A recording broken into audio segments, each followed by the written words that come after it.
तो आरजू साहबा ये क्या कर दिया आपने, इमरान खान बेचारे को इतना मजबूर कर दिया कि आज वो इंडिया की तारीफें करना शुरू कर दिया उन्होंने। ये जो तारीफें करना इंडिया की, वो याद होगा कि ये तो सारा टाइम गालियां देते थे मोदी जी को। अब बहुत सारे काम इस तरह के मोदी जी ने वाकई किए हैं जिसमें हमारे उनके इख्तलाफात और हम बहुत तनकीद करते हैं, इसी तरह इमरान खान पे बड़ी तनकीद करते हैं। इंडियन फॉरेन पॉलिसी की तारीफें कि जी शुरू से उनकी जो फॉरेन पॉलिसी है वो आजाद है। तो आपको किसने कहा आजाद फॉरेन पॉलिसी बनाए ना बनाए? इसमें हमें थोड़ा बताएं, ये इमरान खान का दिमाग आपने चेंज किया या उनको खुद चेंज हुआ?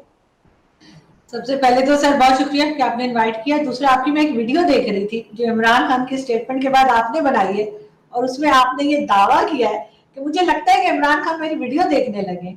तो मैंने सोचा, मैंने कहा चीमा साहब मेरा नाम भी ले सकते थे, किसी और का भी नाम नहीं। आपने सबसे पहले अपना, मुझे हम कहते ना उल्लू सीधा करना, सबसे पहले आपने अपना नाम लिया कि लगता है खान साहब मेरी वीडियो देखने लगे। तो बिल्कुल हो सकता है उन्होंने आपकी वीडियो देख ली हो, और बहुत सी बातें, बहुत सी चीजें बिल्कुल आप ऐसी कहते हैं जो कि अगर ये लोग सुन लें और अमल करें तो अच्छी बात है। और ये चीज तो हम लोग बहुत शुरू से, जब से मतलब यूट्यूब चैनल नहीं भी था तब भी जब हम जाया करते थे टीवी चैनल्स पे, पाकिस्तान का हो चाहे कहीं का, तो हम यही कहते थे कि जी फॉरेन पॉलिसी जो है वो हमारी बहुत वीक है। फॉरेन पॉलिसी हमारी ऐसी होनी चाहिए कि हम सबको साथ लेके चलें, थोड़ा सा फ्लेक्सिबल होना चाहिए इंसान को, हर जगह स्टबर्न नहीं हो जाना चाहिए। ये बात आपने भी बहुत बार कही, मैंने भी कही। लेकिन खान साहब जो है वो जब गवर्नमेंट में नहीं थे या प्राइम मिनिस्टर नहीं थे तब शायद इस तरह की बातें किया करते थे। और अब जब वो दोबारा से फिर वही डी चौक से डी चौक जाने वाले हैं, तो अब दोबारा इसी किस्म की बातें कर रहे हैं। लेकिन खैर हमें अभी भी अप्रिशिएट करना चाहिए कि चले जाते जाते सही कोई चीज तो मानी उन्होंने, वरना तो हमेशा से एक हम लोगों ने अपनी आदत बना ली है, हम सभी ने, मैं कहूंगी पाकिस्तानी है जो मेजोरिटी, कि हमने जो है वो भारत के साथ मुकाबले करने हैं और उसके बाद उसको बुरा भला कहना है। क्योंकि अगर हम उनसे कोई बेहतर चीज सीख लें या हम बांग्लादेश से सीख लें तो उससे हम अपने आप को ठीक कर सकते हैं, हमारे आगे बहुत से इश्यूज हैं उसको हम सॉल्व कर सकते हैं। लेकिन पाकिस्तान का सबसे बड़ा प्रॉब्लम यही है कि हम हर वक्त मुकाबलों में लगे रहते हैं और हम कंपटीशन भी ऐसे लोगों से करते हैं जिन तक हम पहुंच नहीं सकते। अगर हम मैं कोई यहाँ पे कोई बड़ा वो नहीं कर रही कि बहुत कोई मैं भारत की तारीफ कर रही हूँ, मैं एक फैक्ट बता रही हूँ कि ना आपका इतना एरिया वाइज आप भारत जितने हैं, ना इकोनॉमी वाइज भारत जितने हैं, और ना ही उनकी तरह से हमने एजुकेशन में इतना काम किया है या बांग्लादेश की तरह हमने इतना कुछ किया है कि बांग्लादेश को मैं बहुत इंप्रेस हूँ। बांग्लादेश से अगर हम भारत की ना भी बात करें तो आप क्योंकि ऐसे ऐसे कर रहे हैं, तो बांग्लादेश से हम बहुत कुछ सीख सकते हैं। वो कहाँ थे और कहाँ पहुंचे, तो उन्होंने इस फैसले को सही साबित किया जो 71 में हुआ कि वो हमसे अलग हुए, उस चीज को उन्होंने सही साबित किया कि देखो आज हम कहाँ हैं और तुम कहाँ हो। अगर यही चीज हमने की होती है और हमने पाकिस्तान को ऐसा बनाया होता कि भारत को हम दिखा पाते कि देखें हमने अगर पाकिस्तान बनाया था तो आज पाकिस्तान कहाँ स्टैंड कर रहा है, किस लेवल पे हमने पहुंचा दिया। लेकिन अभी तक जो कुछ हमने किया है वो बहुत ही एक जो हमारे कहना चाहिए जो पॉलिसी मेकर्स हैं, जो हमारे जितने जितने सब तो नहीं लेकिन काफी हद तक जितने पॉलिटिशियंस आए, जितनी गवर्नमेंट्स आई, उन्होंने सिर्फ अपना सोचा, ना लोगों का सोचा, ना कंट्री का सोचा कि जी हम तो चले जाएंगे। और उसके बाद कहा यही जाता है कि इन लोगों के पास बहुत पैसा है, 7 नस्लें खा सकती हैं, उसके बाद किस बात की लालच है। अब आप कुछ टाइम तो मुल्क को दीजिए, कुछ टाइम तो ऐसा दीजिए जिसमें आप पैसे ना बनाए, सिर्फ और सिर्फ कंट्री का कुछ बेहतर कर दें। लेकिन ऐसा नहीं हुआ, अभी ना पहले कभी हुआ, ना पीपल्स पार्टी की गवर्नमेंट में हुआ, ना नवाज शरीफ की गवर्नमेंट में कोई खास हुआ, और ना ही इमरान खान ने किया। तो अब सिर्फ एक दूसरे के ऊपर कीचड़ उछाल रहे हैं। और अब जाते जाते उन्होंने कह दिया कि जी फॉरेन पॉलिसी, तो सीधे सीधे जो है वो कुरैशी साहब के ऊपर अटैक था। लेकिन अब देखते हैं कि वो इस बात का क्या जवाब देते हैं, इसलिए कि ये बहुत हद तक ये जिम्मेदारी फॉरेन मिनिस्टर की भी होती है। हमारा फॉरेन मिनिस्टर जिस तरह से लोगों के साथ बैठते हैं, चाहे वो यूएई के एम्बेसडर के सामने जो पिक्चर्स चल रही थी वो भी सबने देखी है।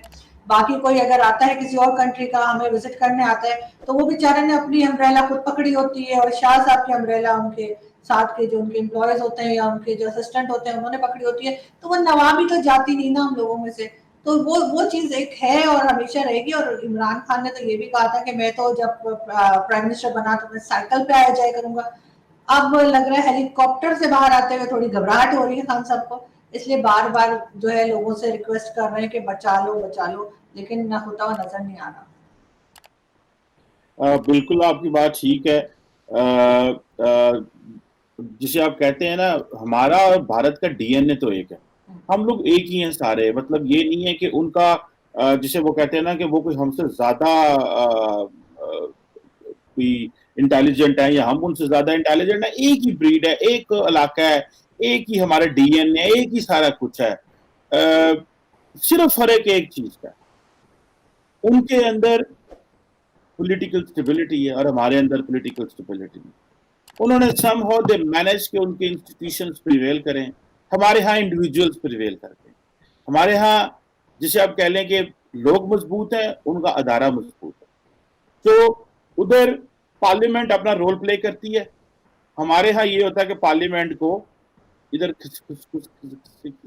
अब ये मैं जान के कर रहा हूँ किसे दिया जाता है। पार्लियामेंट को हम पकड़ के जनाब उतार बाहर मार दिया, चल तेरी कोई लोड़ नहीं, सानों को निकले तो पार्लियामेंट में। तो ये चीज है जिसे मैं समझता हूँ हमें इस चीज का नहीं करना चाहिए। अब ये बताएं क्या हम ज्वाइन कर सकते हैं? नहीं नहीं, मैं ये कह रहा हूं कि क्या हम ये एक्सपेक्ट कर सकते हैं कि पाकिस्तान जो है और इमरान खान साहब एक आजाद खारजा पॉलिसी रख सकते हैं इंडिया की तरह, या फिर आप समझती हैं कि इमरान खान साहब से तो ये उम्मीद नहीं है? ये जो मैं आपसे सवाल कर रहा हूँ, क्या हम ये एक्सपेक्ट कर सकते हैं इमरान खान साहब से कि हम एक आजाद खारजा पॉलिसी रख सकते हैं, या कि हम इसी तरह ऐसे ही चलते हैं? नहीं सर, आप समझते हैं कि इमरान खान साहब तो जा रहे हैं, अब खारजा पॉलिसी कौन सी रह गई? या कि आप ये तस्वर देना चाह रही हैं या ये आइडिया देना चाह रही हैं कि खान साहब तो गए, खान साहब को तो अब कोई नहीं रोक सकता, तो आप ये समझती हैं कि पाकिस्तान की जो खारजा पॉलिसी है वो कभी भी आजाद हो सकती है जब हमारे लोग ही एम्पावर्ड नहीं है? जब ये लोग किसी की ताकत से आएंगे तो ये फैसले कैसे कर सकते हैं? आप इसको कैसे देखती हैं? आप इसको आजाद होना, पाकिस्तान को फॉरेन पॉलिसी को आजाद होना जो है वो लिंक करती हैं कि मुल्क के अंदर एक आजाद सियासी निजाम होगा तो फॉरेन पॉलिसी आजाद होगी। आप इसको कैसे देखेंगे? नहीं सर, आप बिल्कुल ठीक कह रहे हैं कि एक जो फॉरेन पॉलिसी है वो हमारी आजाद होनी चाहिए, अपनी मर्जी से जो गवर्नमेंट आती है वो बनाए, जैसे जिसके साथ जैसे टर्म्स रखना चाहती है और रखने चाहिए वो रखे। लेकिन प्रॉब्लम ये है कि हम हमारे साथ ऐसा नहीं है, क्योंकि एक तो हमारी इकोनॉमी बहुत वीक है, हम हर एक के आगे झुक जाते हैं पैसों के लिए। हमें जो कहना चाहिए कि आदत सी पड़ गई कि हम आसान पैसा हमें पकड़ने की आदत पड़ गई है, हमें काम करने की आदत नहीं रही है। हम कभी किसी से इससे पैसा पकड़ते हैं, उसको वापस कर देते हैं, उससे पकड़ते हैं, दूसरे को वापस कर देते हैं। साथ साथ हमने एक अपना माइंडसेट बना लिया है कि जी भारत हमारा दुश्मन है, और इतना बोला कि उनको भी लगा हाँ शायद ये ठीक ही कह रहे हैं। तो इंडिया में भी यही सोच जाहिर है उनको लगी होगी कि अब जब बार बार कह रहे हैं तो भरोसा कर ही लेते कि एक दुश्मन ही समझ रहे हैं।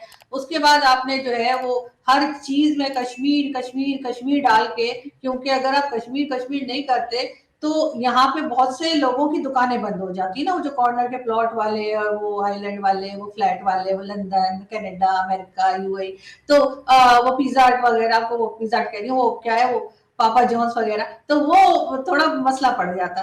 तो इस वजह से ये लोग नहीं चाहते कि पाकिस्तान के जो है वो इर्द गिर्द की जो कंट्रीज हैं उनके साथ टर्म्स अच्छे हो। वरना यूरोपियन कंट्रीज भी हैं, दूसरी कंट्रीज भी हैं, कोई अपने साथ वाली कंट्री के साथ हर वक्त नहीं लड़ता रहता। ठीक है, कभी कभार हो जाता है कुछ कंट्रीज में, मैं ये नहीं कह रही कि कहीं नहीं होता, लेकिन एक ही जगह से निकले हुए लोग जो हैं वो मुसलसल 75 साल से बस एक ही चीज के ऊपर लड़ी चले जा रहे हैं, और उसके बाद किसी की कुछ समझ में नहीं आ रहा, नुकसान पे नुकसान कर रहे हैं। आप वही पैसा जो आप कंट्री में लगा सकते थे, आप कोई डेवलपमेंट का काम कर सकते थे, आप कोई एजुकेशन में लगा सकते थे, उस पैसे से आप सारे वक्त रॉकेट बनाते रहते हैं, असला खरीदते रहते हैं, टैंक लेते रहते हैं, उसके बाद वो रॉकेट वहीं आपके सर के ऊपर ही गिर जाता है।